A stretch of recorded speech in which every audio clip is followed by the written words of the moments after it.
Hello viewers, welcome to our channel job journey Tamil. இன்னைக்கு நம்ம இந்த வீடியோல ரயில்வே ரெக்ரூட்மெண்ட் போர்டு RRB-ல இருந்து நமக்கு அசிஸ்டன்ட் லோகோ பைலட்டுக்கான ஷார்ட் நோட்டீஸ் ரிலீஸ் பண்ணியிருக்காங்க. உங்களுக்கு 2026ல ஃபர்ஸ்ட் நோட்டிபிகேஷன் அதை ரிலீஸ் பண்ணியிருக்காங்க. உங்களுக்கு அசிஸ்டன்ட் லோகோ பைலட்டுக்கு டோட்டலா 10,000 பிளஸ் வேகன்சிஸ் அனௌன்ஸ் பண்ணியிருக்காங்க. இந்த வீடியோல நம்ம இதுக்கு எஜுகேஷன் குவாலிஃபிகேஷன் என்னென்ன சிலபஸ் நம்ம படிச்சா அந்த எக்ஸாம் கிளியர் பண்ணலாம், இந்த ஜாபுக்கு சேலரி எவ்வளோ, இம்பார்ட்டன்ட் டேட்ஸ் எல்லாம் என்னங்கிறத கிளியரா பார்க்கலாம். வீடியோக்குள்ள போறதுக்கு முன்னாடி நீங்க இப்பதான் நம்ம சேனலை ஃபர்ஸ்ட் டைம் வாட்ச் பண்றீங்கன்னா இந்த வீடியோக்கு ஒரு லைக் பண்ணிட்டு நம்ம சேனலை சப்ஸ்கிரைப் பண்ணி பெல் பட்டனை பிரஸ் பண்ணிக்கோங்க. ஸ்டார்டிங் ஸ்டேஜ்ல இருக்க நம்ம சேனலுக்கு நீங்க கொடுக்குற ஒரு லைக் அண்ட் சப்ஸ்கிரைபும் நெக்ஸ்ட் வீடியோ நாங்க போடுறதுக்கு எங்களுக்கு ரொம்பவே மோட்டிவேஷனா இருக்கும். கவர்மெண்ட் ஜாப் ரிலேட்டட் அப்டேட்ஸ் எல்லாமே உங்களை ஃபாஸ்டா ரீச் ஆயிடும். Indian railways, government of India, ministry of ரயில்வேஸ்ல இருந்து நமக்கு 2026க்கான ஃபர்ஸ்ட் நோட்டிபிகேஷன் அதை ரிலீஸ் பண்ணியிருக்காங்க. இந்த ஷார்ட் நோட்டீஸ்ல நமக்கு அசிஸ்டன்ட் லோகோ பைலட் வேகன்சி சொல்லியிருக்காங்க. இந்த ஜாபுக்கு உங்களுக்கு சேலரியா ஸ்டார்டிங்கே 19,900 இருக்கும்னு சொல்லியிருக்காங்க. பிளஸ் அதர் டே அலவன்சஸ் எல்லாம் சேர்த்து உங்களுக்கு ஸ்டார்டிங்கே 30,000 கிட்ட இருக்கும். டோட்டலா உங்களுக்கு 11,127 வேகன்சிஸ் அனௌன்ஸ் பண்ணியிருக்காங்க. ஏஜ் லிமிட்டா மினிமம் 80ல இருந்து மேக்ஸிமம் 30 இயர்ஸ் உள்ள கேண்டிடேட்ஸ் இந்த ஜாபுக்கு அப்ளை பண்ணலாம்னு சொல்லியிருக்காங்க. பிளஸ் ஏஜ் ரிலாக்சேஷன்ஸா SC/ST கேண்டிடேட்ஸ்க்கு 5 இயர்ஸும், OBC கேண்டிடேட்ஸ்க்கு 3 இயர்ஸும், எக்ஸ் சர்வீஸ் மேன் விடோ கேண்டிடேட்ஸ்க்கு 10 இயர்ஸ்ங்கிற மாதிரி ஏஜ் ரிலாக்சேஷன் கவர்மெண்ட் நார்ம்ஸ்ல இருக்க மாதிரி இருக்கும்னு சொல்லியிருக்காங்க. இந்த ஜாபுக்கு நம்ம அப்ளை பண்றதுக்கு நமக்கு அப்ளிகேஷன் 15 மே 2026 அன்னைக்கு ஓபன் ஆகுதுன்னு சொல்லியிருக்காங்க. க்ளோசிங் டேட்டா 14 ஜூன் 2026 நைட்டு நமக்கு க்ளோஸ் ஆகுதுன்னு சொல்லியிருக்காங்க. எப்பவுமே நமக்கு RRB-ல இருந்து எந்த ஜாப்னாலும் அதுக்கு ப்ரீவியஸா ஒரு ஷார்ட் நோட்டீஸ் ரிலீஸ் பண்ணி அதுல இருந்து அப்ளிகேஷன் ஓபன் ஆகிற டைம் சொல்லுவாங்க. ஒரு 2 மந்த்ஸ்க்கு அப்புறம் இருக்கும். இந்த அப்ளிகேஷன் ஃபில் பண்ணதுக்கு அப்புறம் உங்களுக்கு 5 to 6 மந்த்ஸ் கழிச்சு தான் உங்களுக்கு ஸ்டார்டிங் எக்ஸாம் இருக்கும். இந்த ஜாபுக்கு எஜுகேஷன் குவாலிஃபிகேஷனா 10th plus ITI diploma degree படிச்ச கேண்டிடேட்ஸ் இந்த ஜாபுக்கு அப்ளை பண்ணலாம்னு சொல்லியிருக்காங்க. அவங்களோட அபிஷியல் RRB வெப்சைட்ஸ்ல நம்மள ஃப்ரீக்வெண்டா இனிமேல் செக் பண்ணிக்க சொல்லியிருக்காங்க. எப்ப வேணாலும் அதர் இன்ஸ்ட்ரக்ஷன்ஸ் எல்லாம் அப்லோட் பண்ணுவோம்னு சொல்லியிருக்காங்க.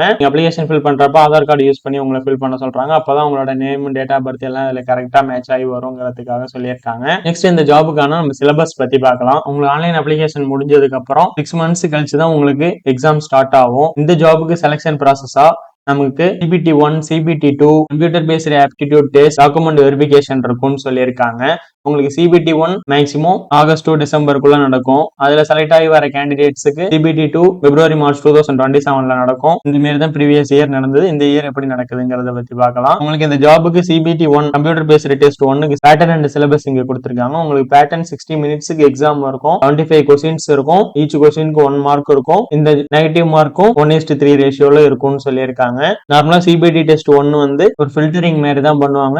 இதுல ஷார்ட் லிஸ்டிங் ஆகிற கேண்டிடேட்ஸ் தான் CBT2 எக்ஸாமுக்கு அப்பியர் ஆக முடியும்னு சொல்லுவாங்க. இதுல ஒரு மெரிட் லிஸ்ட் கிரியேட் பண்ணி அதுல செலக்ட் ஆகிற கேண்டிடேட்ஸ் தான் CBT2 டெஸ்ட்டுக்கு அனுப்புவாங்க. இதுல minimum pass percentage UR and EWS கேண்டிடேட்ஸ்க்கு 40%, OBC கேண்டிடேட்ஸ்க்கு 30%, SC கேண்டிடேட்ஸ்க்கு 30%, ST கேண்டிடேட்ஸ்க்கு 25% பாஸ் பர்சன்டேஜா இருக்குன்னு சொல்லியிருக்காங்க. நெக்ஸ்ட் உங்களுக்கு CBT டெஸ்ட் 1க்கான சிலபஸஸ் கொடுத்திருக்காங்க. உங்களுக்கு mathematics, mental ability, general science, general அவேர்னஸஸ்ல இதுல உங்க மென்ஷன் பண்ணிருக்க டாபிக்ஸ்ல உங்களுக்கு டெஸ்ட் இருக்கும்னு சொல்லியிருக்காங்க.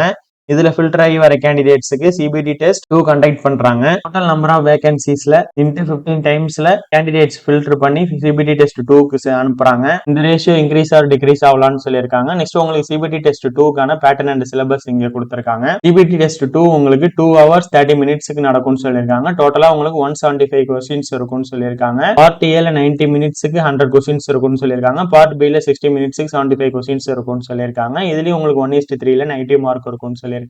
சேம் இதுலயும் மினிமம் பாஸ் பர்சன்டேஜா UR அண்ட் EWSக்கு 40%, OBC கேண்டிடேட்டுக்கு 30%, SC/ST கேண்டிடேட்ஸ்க்கு 30%, 25% கொடுத்திருக்காங்க. இந்த பாஸ் பர்சன்டேஜ் வச்சு நீங்க இது பண்ண முடியாது. நீங்க மெரிட் லிஸ்ட்ல வந்தாதான் உங்களை நீங்க நெக்ஸ்ட் லெவலுக்கு போகலாம். இந்த CBT டெஸ்ட் 2க்கு உங்களுக்கு சிலபஸா same mathematics, general intelligence and reasoning, basic science and engineering இருக்கும்னு சொல்லியிருக்காங்க. பார்ட் Aக்கு. பார்ட் Bக்கு உங்களோட டிப்ளமோ சப்ஜெக்ட்ல இருக்கும்னு சொல்லியிருக்காங்க. நீங்க education qualification electrical engineering and combination of various streaming electrical இன்ஜினியரிங்ல கம்ப்ளீட் பண்ணிருந்தீங்கன்னா நீங்க subject electrician, instrument mechanic, fireman, armature and coil winder, refrigeration and air conditioning mechanic, இந்த மாதிரி சப்ஜெக்ட்ஸ்ல உங்களுக்கு பார்ட் B இருக்கும்னு சொல்லியிருக்காங்க. இதே மாதிரி வேரியஸ் டீம்ஸ்க்கு வேரியஸ் சப்ஜெக்ட் கொடுத்திருக்காங்க. இதுல ஃபில்டர் ஆகி வர candidates computer based aptitude test இருக்கும்னு சொல்லியிருக்காங்க. இந்த டோட்டல் நம்பர் ஆஃப் வேகன்சிஸ்ல 8 டைம்ஸ் மல்டிப்ளை பண்ணி CBT டெஸ்ட் 2ல இருந்து கேண்டிடேட்ஸ் எடுத்துப்போம்னு சொல்லியிருக்காங்க. இதுல மெரிட் லிஸ்ட்ல வர கேண்டிடேட்ஸ் தான் ஃபைனலா செலக்ட் பண்ணி டாக்குமெண்ட் வெரிஃபிகேஷன் வச்சு அவங்களுக்கு ஜாப் போஸ்டிங்ஸ் இருக்கும்னு சொல்லியிருக்காங்க.